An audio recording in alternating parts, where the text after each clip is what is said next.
अंजुमन तरक्की पसंद मुसन्निफीन की जानिब से तमाम ख़वातीन और हज़रात को ऑनलाइन सेशन में खुश आमदीद। आज हमने अपने इजलास में मोहतरमा आमना मवाज़ को दावत दी है। आज का मौजू है पाकिस्तानी माशरे में रक़्स को दरपेश मसाइल। मोहतरमा आमना मवाज़ ने पाकिस्तान में क्लासिकल रक़्स की मशहूर व मारूफ उस्ताद मोहतरमा इंदु मिठा से क्लासिकल रक़्स भरतनाट्यम में तालीम हासिल की है। उन्होंने रक़्स के सिलसिले में अमेरिका, स्विट्ज़रलैंड, चाइना और भारत का भी दौरा किया है। आपने इंग्लैंड से कोरियोलॉजी और कोरियोग्राफी के शॉर्ट कोर्सेज भी किए हैं। आप मुख्तलिफ इदारों मसलन Pakistan national council of arts, कुछ ख़ास और थिएटर वाले के साथ इनकी प्रोडक्शंस का हिस्सा रही हैं। इसके अलावा मोहतरमा आमना मवाज़ एक समाजी और सियासी कारकुन भी हैं। आप अवामी वर्कर्स पार्टी और विमेन डेमोक्रेटिक फ्रंट से भी वाबस्ता हैं। आप अपने रक़्स से ख़वातीन के मसाइल और ख़ास तौर पर गरीब मजदूर तबके की ख़वातीन के मसाइल को भी उजागर करती हैं। आज के सेशन की सदारत जनाब अजीज़ खान करेंगे। शुक्रिया। सलाम दोस्तों, सबसे पहले तो मैं अंजुमन तरक्की पसंद मुसन्निफीन की बहुत शुक्रगुज़ार हूँ कि उन्होंने मुझे एक ऐसा उन्वान दिया है बात करने को जो मेरी ज़िंदगी और मेरे दिल के बहुत करीब है। वो है असल उन्वान तो ये था कि जो पाकिस्तान में रक़्स को करने में या सीखने में उसके साथ क्या क्या मुश्किलात और क्या मसले दरपेश होते हैं। मैं थोड़ा सा इसको और मैं लेके गई कि रक़्स के साथ साथ गायकी और जो दूसरी परफॉर्मिंग आर्ट्स जैसे कि थिएटर या फिल्म हो, उसको प्रैक्टिस करने में और उसके साथ जो लोग मुंसलिक हैं उनकी ज़िंदगी किस तरह होती है और क्यों है ऐसे कि उनकी ज़िंदगियां ऐसी होती हैं इस समाज में। मेरी अम्मी ने जब मुझे तकरीबन 19 और लड़कियों के साथ एक डांस क्लास में जब दाखिला करवाया तो शायद उनके वहमो गुमान में नहीं था कि मैं बड़ी हो के रक़ासा एज अ प्रोफेशन अडॉप्ट करूं। ज़्यादातर तो लोग अपनी बच्चियों में वो नफासत और वो चीज़ें जो थोड़े से तहज़ीब अपने आप को समझते हैं, वो अपने बच्चियों स्पेशली को या तो क्लासिकी रक़्स या क्लासिकी गायकी की क्लासेस में इनरोल करते हैं, लेकिन उनको नहीं लगता और उनसे ये उम्मीद नहीं करते कि वो इस प्रोफेशन को अडॉप्ट करें। ये जो 19 लड़कियों की क्लास भी थी, कोई 5 साल तक या शायद 3 साल तक या शायद उससे कम भी, हम फिर आखिर में 3 रह गईं और फिर उसके बाद 2 बाहर पढ़ने के लिए चली गईं। तो मेरी उस्ताद जो इंदु मिठा हैं, उन्होंने जो 6 दहाइयों से रक़्स सिखाया है, फिर वही सवाल करती थी कि ये क्यों है कि सिर्फ़ मेरी बेटी इसको अपना पेशा की तरह अपनाती हैं और क्यों है कि इतने वसी तर मुल्क में इतने कम लोग हैं जो आर्ट या रक़्स को अपना पेशा मानने को तैयार हैं, जो बाय चॉइस करें। तो इसके वजूहात तो काफ़ी हैं और ये ज़ाहिरी भी हैं। लोग कहते हैं ये हमारी सकाफ़त नहीं है, लोग कहते हैं कि अच्छे घरों की बच्चियां ऐसा नहीं करती, और ये कहकर हमारा मुआशरा एक दोगला किरदार भी अपनाता है, क्योंकि इसके साथ साथ अवाम में ख़ुद अजनबियत भी पैदा होती है, क्योंकि वो अपने जो लिविंग एक कल्चर है उससे आप जब कट जाते हैं तो आपको आइडेंटिटी क्राइसिस कह लें वो होता है।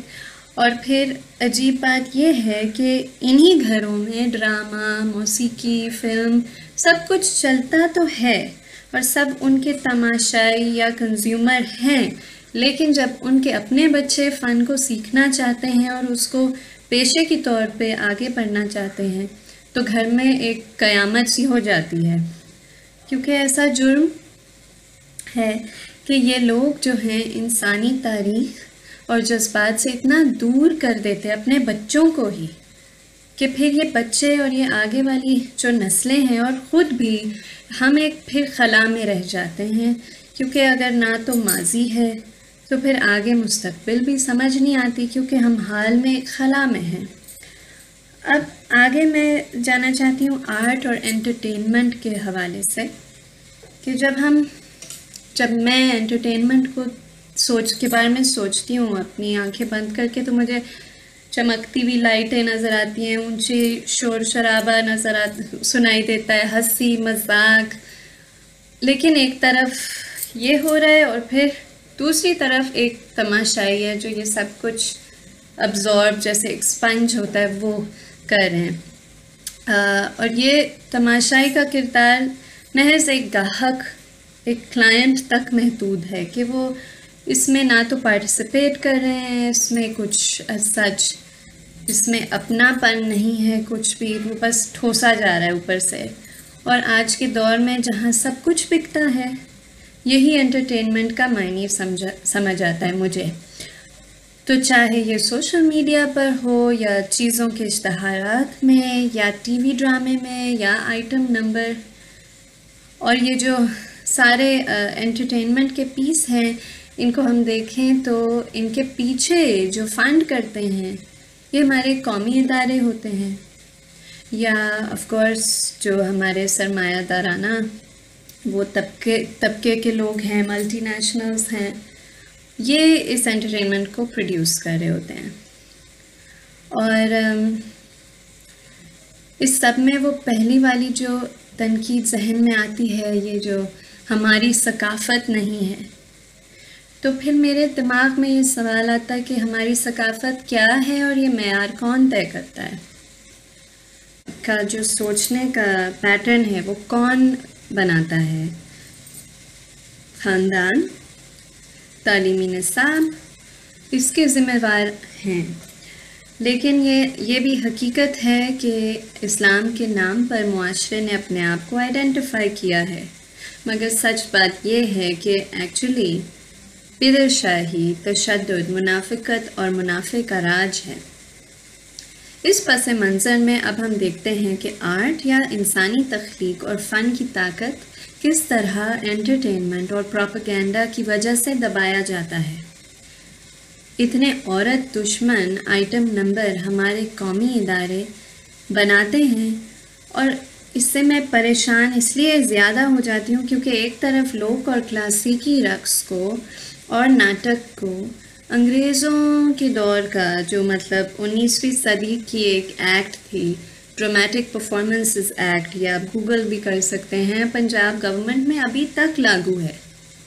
मतलब सवाल उठता है कि एक जगह आपके कौमी इदारों में स्टेज ड्रामे होते हैं जहाँ पे हमें पता है कि जो तमाशाई है या जो ऑडियंस मेंबर है, वो जब उस स्टेज ड्रामे की फ्रस्ट्रेशन और उस वाहियात जिस तरह वो पोर्ट्रे करते हैं कि औरत का किरदार क्या है, कमज़ात का किरदार क्या है और मर्द का किरदार क्या है, तो फिर इसके बाद वो घर जाके हमें पता है किस तरह के रवैये करता है अपने घर वालों के साथ। तो फिर हम किसको समझें, इस सब की जिम्मेदारी ले?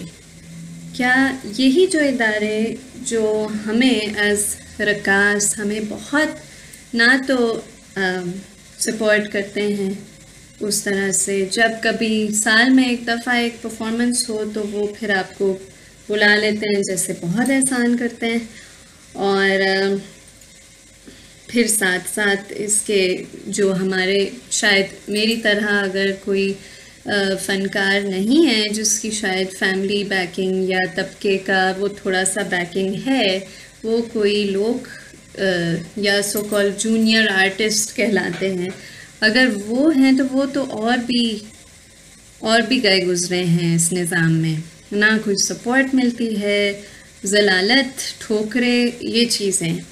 तो इसलिए मैं तो ज़्यादा नहीं कहती, अगर कोई मुझे कभी मिले कोई उस्ताद किसी मौसीकार या कोई रकास अगर वो अपने बच्चे को नहीं सिखाते वही फ़न या हुनर, तो उनकी जिम्मेदारी या वो गलत नहीं है इसमें, क्योंकि गाड़ी धोना शायद बेहतर है उनके बच्चों के लिए रादर दैन कि वो एक पुराना साज उठाएं और समाज उनको मिरासी कहे और भी गालियाँ। कौमी सकाफ़ती इदारों का तरक्की पसंद जो आर्ट पेशकश जो शायद असलम अज़हर के वक्त की थी, वो हमें आहिस्ता आहिस्ता नज़र आती है कि वो ख़त्म हो जाती है। वो जो स्टेट ने थोड़ा सा बैकिंग दी, जो अगर आप देखें PI अकेडमी जो महर निगार के नीचे और मेरी उस्ताद इंदु मिठा उसका हिस्सा थी, वो आपको नज़र आता है कि पुराने दौर में तो थोड़ा सा था बैकिंग के लोग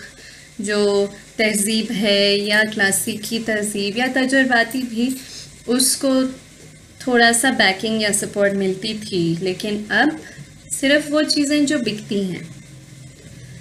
तो चाहे आप एक मल्टीनेशनल कोला ब्रांड देख लें, उन्होंने शायद ज़्यादा काम किया है इस हमारी सकाफ़त के लिए, और फिर सवाल उठता है कि क्यों है कि एक मल्टीनेशनल ने उसकी जगह ले ली है।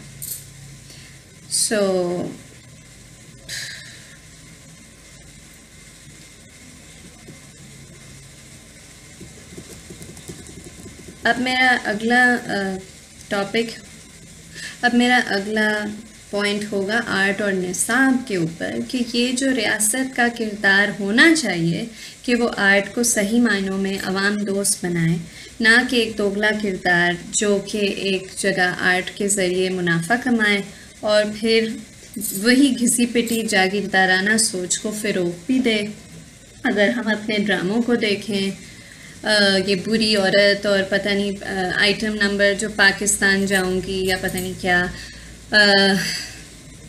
वो ही है कि औरत का जो किरदार है वो या तो अच्छी है या बुरी है, और मतलब अच्छी और बुरी ये नहीं कि वो उसका अपना दिमाग है, या वो अगर कुछ फ़न में कुछ पेश कर रही है वो सिर्फ एक ही तरह से ना देखा जाए, या एक ही तरह से बात नहीं हो कि ये तो बहुत खूबसूरत है या ये बहुत नज़ाकत वाली गाती है या गोरी है, या जो मतलब वही स्टेरियोटाइप्स आप रिप्रोड्यूस कर रहे हैं, और वही चीज़ औरत को सिर्फ एक चीज़ या तो नेक है या बुरी है।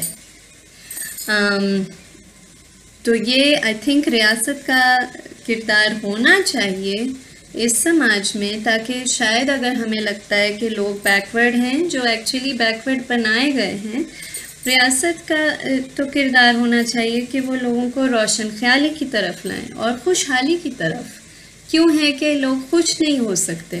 ये क्या ये हमारा मतलब ऑफ कोर्स समाज में भी हमारा है एक जिम्मेदारी है कि खुशहाली हो, और खुशहाली का एक हिस्सा खुशी भी होता है, और खुशी आर्ट के ही ज़रिए से आता है सबसे ज़्यादा। अगर आप मौसीकी सुने या रक़्स देखें या करें या एक फ़िल्म देखें तो खुशी मिलती है, और स्पेशली वो वाली जो चीज़ें जो जिन उन्वान पे आपका दिल भी मुतासिर हो, ये नहीं कि बस बकवास बकवास बकवास, और फिर आप फिर जब निकलते हैं तो वो जिस तरह अंग्रेज़ी फ़िल्मों में एक ज़ॉम्बी मूवी वाला मुझे मेरे दिमाग में आता है कि इस तरह के आर्ट से तो ये टिकटॉक और पता नहीं मैं खैर ज़ॉम्बीज़ ना बने। चीज़ यह है कि इस धरती की सकाफ़त, चाहे वो शायरी, रक़्स, नाटक, फ़िल्म, नक्काशी हो, हमें अपने आप को समझने में मदद करती है। मतलब ये नहीं कि बाकी जगहों की भी चीज़ें देखनी चाहिए और एक्सपीरियंस करनी चाहिए, लेकिन एक आपके पास हज़ारों साल पुरानी सकाफ़त है, उसको तो देख लें पहले। रिजेक्ट करें, एक्सेप्ट करें, पहले देखें तो और समझें तो कि ये क्या है।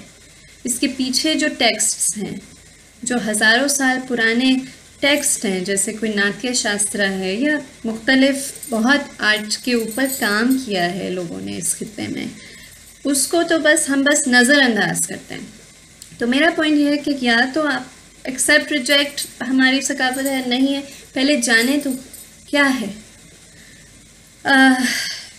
नगर पार्कर में आप जाएं तो उन मुजस्मों को देखें जो अब बाय द वे जिन सारों की शक्लें लोगों ने उतार दी हैं, लेकिन वो जो मुजस्मे हैं, वो जो जैन मंदिर है, वो उधर क्या कर रहा था? कोई ऊपर से नीचे आया या उन लोगों ने बनाया? और उस तरह से हम तारीख को भी जान सकते हैं बेहतर। अगर हम देखें रहमान बाबा के कलाम को सुने, या अगर समझ नहीं आती पश्तो, जैसे मुझे नहीं समझ आती, तो थोड़ा सा तर्जुमा करके या आप अपने निसाब में वो ऐड करें। अब अलमिया ये है कि हमारी करंट जो गवर्नमेंट है, उन्होंने तो गनी खान की शायरी भी निसाब से निकाल दी है। अब सवाल उठता है कि आप क्यों वाइट वॉश कर रहे हैं? मतलब शायद आपको पता हो। तो अगर अवाम अपनी ही तारीख से या अपनी ही सकाफत से वाकिफ़ नहीं है, तो वो अपने आप के सोशल एवोल्यूशन से भी ना वाकिफ़ है।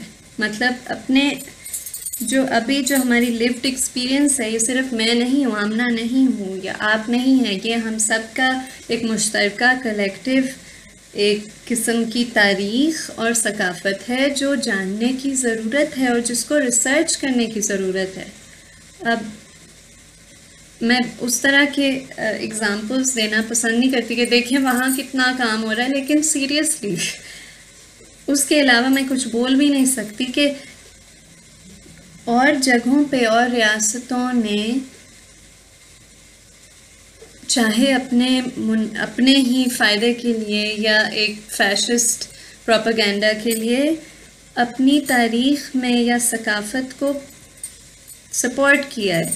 और मैं 2 साल एक हमारे कौमी आर्ट इदारे में रही हूँ, तो मुझे पता है कि आर्टिस्ट के साथ कितनी ज़्यादतियाँ होती हैं। और आर्ट के साथ मतलब बंद हुए हैं कमरे, बंद हैं आर्काइव्स, पता नहीं कहाँ हैं इस मुल्क के पूरे आर्काइव्स। आप नेशनल आर्काइव्स जाएं तो कल्चर की आपको कुछ नहीं मिलता। वो कहते हैं मिनिस्ट्री ऑफ कल्चर डिसॉल्व हो गया, अब हमें नहीं पता, वो बस लॉक एंड की में है। किसी ने कहा है कि ज़िया के दौर में जब ज़िया आया तो किसी ने जला दिए सारे आर्काइव्स कल्चर के, डांस के, म्यूज़िक के। किसी ने कहा नहीं, छुपे हुए हैं। तो अब फ़ायदा किसको हो रहा है मुझे समझ नहीं आ रही। तो हमें कैसे पता है कि एक चीज़ जो छुपाई गई है या उसको दबाया गया है वो हमारी सकाफत नहीं है? अगेन अजीब है। हमें अपने माजी से कट जाने से क्या मिलता है? क्या हम अनजान होकर फ़ायदे में हैं या खसारे में? सवाल ये। इतने सारे रंग हैं, इनको जान लेने से, और चाहे इनको फिर रिजेक्ट भी कर लें, लेकिन मालूमात तो हो पहले। तालीमी निसाब को बदलना पड़ेगा ताकि तालीम हासिल करने के बाद पढ़े लिखे जाहिल आबादी में कम हो। अब इसके बाद इसके लिंक जो पढ़े लिखे जाहिल का जो पॉइंट है, फ़नकार की जो जगह है इस समाज में, अब हम देख सकते हैं कि इस सारे सूरत हाल में फ़नकार और उस्ताद जो साज़ों के उस्ताद हैं, जो गाने के उस्ताद हैं, रक़्स के, उनकी जगह मुआशरे में कहाँ है और उनको शक की निगाह से क्यों देखा जाता है? अब शायद ये एक रिवायत ऐसी भी आ गई है हम में कि ज़ात पात का जो निज़ाम है उसमें इंसान वो है मिरासी, वो है जिसको विरसे में ज़मीन के बजाय कोई हुनर या फ़न मिला है। अब अजीब मयार ये है कि सलाहियत और काबिलियत रखने वाले की ऐसी जगह बनाई गई है कि मतलब अगर आपके पास, अगर आप कोई बिगड़े हुए कोई जागीरदार या किसी सेठ के बच्चे नहीं हैं तो आप ऑटोमेटिकली आप नीचे हैं। मतलब ज़मीन की वैल्यू को छोड़ के एक सेकंड, या प्रॉपर्टी को नहीं छोड़े, देखें अगर एक इंसान है जिसको कुछ करना आता है, कुछ क्रिएशन तख्लीक करना आता है, उसकी जगह सबसे नीचे है। ये अजीब नहीं है? मुझे तो बड़ा अजीब लगता है। और अगर मैं रकासों को देखूं तो जो थोड़ी सी इज्जत मिलती है वो जैसे अगर मुझे शायद मुंह पे ही मिले, लेकिन वो इसलिए मिलती है क्योंकि शायद मैं एक लैंडेड फैमिली से मेरा ताल्लुक है। और हमें पता है कि वो जो गरीब तबके के फ़नकार हैं उनके लिए कौन सा लफ्ज़ इस्तेमाल किया जाता है। और यहाँ मैं आऊँगी नेक्स्ट पॉइंट पे, जो औरत फ़नकार हैं। मैंने पहले भी स्टेज ड्रामों का जिक्र किया है। वो औरतें जो इस पेशे से ताल्लुक़ रखती हैं वो बहुत ख़तरे में होती हैं। बिदरशाही और तशद्दुद की वजह से हर दूसरे माह कोई गुलकारा, कोई डांसर, कोई एक्ट्रेस को मारा जाता है पूरे पाकिस्तान में। ये नहीं कि सिर्फ केपी में, लाहौर में भी होता है, मुल्तान में भी होता है, कराची में भी, हर जगह होता है। और ये क्यों होता है? क्योंकि औरत ही अगर हम देखें, और फिर फ़नकार होने ही उसे उसकी ज़िंदगी को ही ख़तरे में डालता है। और अगर हम फिर ख्वाजा सिरों को देखें तो उनके लिए तो सिर्फ एक काम होता है या दो काम, भिकारी या प्रोस्टिट्यूशन। ये क्यों है? ऑफ कोर्स आजकल के समाज में बहुत निडर ख्वाजा सिरा आए हैं, लेकिन जिनको आर्ट फॉलो करना है उनको कहते हैं कि नहीं, सिर्फ आप शादी ब्याह में डांस करें और ये है आपका आर्ट। तो अब अगर हम अगले टॉपिक पे आए कि फ़न और मुस्तक़बिल का जो रिश्ता है, तो ये जो सारा अभी मैंने बहुत नेगेटिव चीज़ें पेंट की हैं उसको कैसे चेंज करें। अगर किसी को आर्ट से लगाव भी हो तो कोई ऐसा इदारा नज़र नहीं आता जो उस नौजवान को सपोर्ट करे, जो उसके हुनर को थोड़ा सा गाइड करे। हमें थोड़े बहुत प्राइवेट इंस्टीट्यूशंस नज़र आते हैं, लेकिन डांस में क्यों है कि डांस, हमें पता है क्यों, क्योंकि डांस को बुरा समझा जाता है। लेकिन हमारा जो क्लासिकी रक़्स है जो हज़ारों साल पुराना है, जो हमारे लोक रक़्स हैं जो उससे भी पुराने हैं और जो उतने ही खूबसूरत हैं, उसमें आपको नज़र नहीं आता कोई भी इदारा, इवन प्राइवेट। अब प्राइवेट इदारे हैं जैसे नेशनल कॉलेज ऑफ आर्ट्स और इंडस वैली और नापा, लेकिन डांस रक़्स नहीं नज़र आता कहीं पे भी। मैं तो हाथ पे गिन सकती हूँ, 4-5 लोग हैं इस पूरे मुल्क में जो शायद माने जाएं डांसर्स। अब आर्ट के ज़रिए, और क्योंकि मैं रकासा हूँ, मैं कहूँगी जो रक़्स है उसके ज़रिए एक समाज की जो खुद तनकीदी है, खूबसूरती है और पहचान है, वो जो लैंग्वेज के बियॉन्ड है, जिसमें सब समझ सकते हैं, ये पढ़ा लिखा और अनपढ़ या जाहिल के फ़र्क नहीं है इसमें, क्योंकि ये फिर उस जो लीनियर नॉलेज है उसके आगे है। तो इसलिए हमारे मुस्तक़बिल के लिए, जहाँ पे हमारे 60 से ज़्यादा या 65 से ज़्यादा आबादी नौजवान हैं और जो बहुत सारे उनमें अनएम्प्लॉयड हैं या इस तरह से खुद अजनबियत वाली बात हुई थी, तो वो उसका शिकार हैं। तो आपको नहीं लगता कि आर्ट या रक़्स या मौसीकी या ये इन सारी चीज़ों से अगर इदारों को स्ट्रीमलाइन थोड़ा सा किया जाए कि उनका मैंडेट आवाम दोस्त होना चाहिए, ना कि ब्यूरोक्रेसी में ड्राउन हुआ हुआ, तो शायद हमारा जो मुस्तक़बिल है वो बेहतर हो सकता है। एक लिखारी हैं अरविंद अडागा, उन्होंने लिखा कि अगर पूरे, वो हिंदुस्तान के बारे में बात कर रहे हैं और वो कहते हैं अगर हिंदुस्तान के सब बच्चों को पेंटिंग सिखाएं या कुछ ऐसी मतलब आर्ट करना सिखाएं तो शायद गुर्बत ना हो।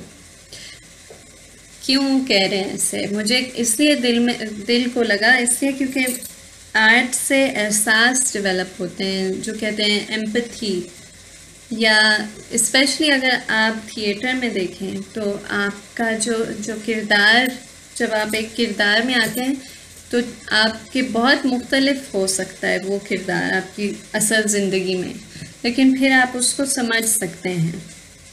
तो आर्ट के प्रैक्टिस और तालीम से ही एहसास और ख़याल पैदा हो सकते हैं, और एक नस्ल जिसके ख़यालात और एहसासात को किसी ने शक्ल ही नहीं लेने दिया, उसके मुस्तक़बिल के लिए मैं बहुत परेशान हूँ।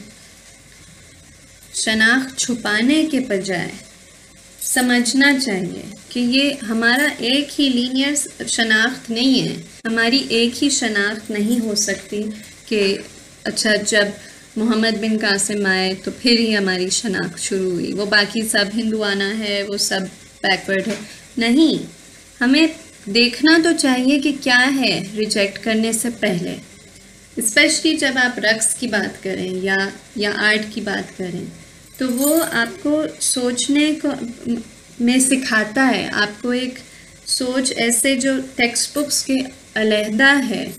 इसलिए मुझे लगता है कि रियासत को एक सोशलिस्ट रियासत में ऐसे हो सकता है कि एक तो तालीम सबका हक है, लेकिन तालीम में ना सिर्फ किताबें और लिखाई बल्कि गाना, सोचना, बजाना, तनकीद करना, वो चीज़ें भी रियासत की ज़िम्मेदारी है। अगर आपकी इतनी बड़ी मतलब आपका एक बोझ है, वो आप उसको पूरा करें, अवाम दोस्त बने, तो एक खुशहाल मुस्तक़बिल वो ही हो सकता है जहाँ पे फ़न और तख्लीक, गौर व फ़िक्र और ख़ुद इस्लाहियत के इक़दार मौजूद हों। आखिर में मैं सोच रही थी कि मैं उन फ़नकारों के नाम लूँ और उनको एक ख़िराज तहसीन पेश करूँ जिन्होंने इस समाज में चाहे जितनी भी रुकावटें हों लोगों को हौसला दिया है, और लोगों में वो एक उम्मीद कि हम भी कुछ हैं, हम सिर्फ कीड़े मकोड़े नहीं हैं, हम में भी वो क़ुव्वत है कि एक समाज को बेहतर बना सकते हैं। उनमें से नाम आए थे मेरे जहन में, आई एम श्योर बहुत लोगों को मैंने मिस आउट कर दिया है, लेकिन चंद नाम हैं: फ़हमीदा रियाज़, अज़रा अब्बास, अमृता प्रीतम, सादत हसन मंटो, अता शाद, गुल खान नसीर, गनी खान, बुल्ले शाह, बाबा फरीद, शाह लतीफ़ पिटाई, शेख हयाज, अमृता शेरगिल, इंदू मिठा, शीमा किरमानी, नाहिद सिद्दीकी, निघत चौधरी, तहरीमा मिठा, सादिकैन, हसीना मोइन, असलम अजहर, हुमा सफ्तर। ये तो मुझे बहुत प्यारे हैं, मगर वो सारे नाम नहाद जूनियर आर्टिस्ट या डांसर या जूनियर एक्टर जिन्होंने अपनी पूरी ज़िंदगी अपने फ़न को कुर्बान किया, अपनी पूरी ज़िंदगी को उस फ़न में, वो मेरे दिल में ऐसा जुनून डालते हैं कि इस मुनाफिक समाज जो ना इज़्ज़त देती है ना जीने के लिए रकम, इन फ़न के मज़दूरों के लिए और वो सारे नज़रअंदाज किए गए बानी जो रोज़ ठोकरें खा कर जीते हैं, उनके मुस्तक़बिल के लिए हमें अपनी सोच और रवैये बदलने होंगे, क्योंकि आर्ट और तख्लीक के बग़ैर ये दुनिया ज़िंदा नहीं रह सकती। शुक्रिया।